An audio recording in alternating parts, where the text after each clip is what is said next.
কে কতটা নত হব সব যেন স্থির করা আছে, যেন প্রত্যেকে তার উদ্বৃত্ত ভূমিকা অনুযায়ী উজ্জ্বল আলোর নিচে নত হয়। সম্রাট, সৈনিক, বেশ্যা, জাদুঘর, শিল্পী ও কেরানি, কবি, অধ্যাপক কিংবা মাংসের দোকানে যাকে নির্বিকার মুখে মৃত ছাগলের চামড়া ছাড়াতে দেখেছি এবং গর্দানে রাঙে সে তখন মগ্ন হয়েছিল, তারা প্রত্যেকে আসে উজ্জ্বল আলোর নিচে একবার।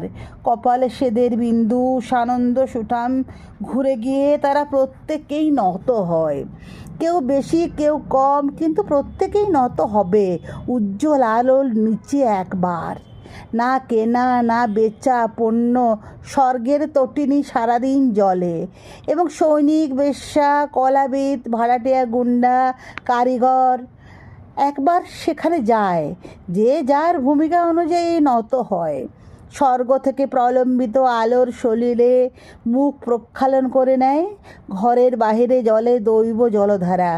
দেখো আলো জ্বলে, দেখো আলোর তরঙ্গ জ্বলে। আলো সকালে দুপুরে সারা দিন স্বর্গের তটিনী জলে, আলো জ্বলে। আলো যেখানে দাঁড়াও। কে বড় বাজারে যাবে, 2 গজ মার্কিন এনে দিও। কে যাও পারস্যে, এনো সুন্দর গালিচা।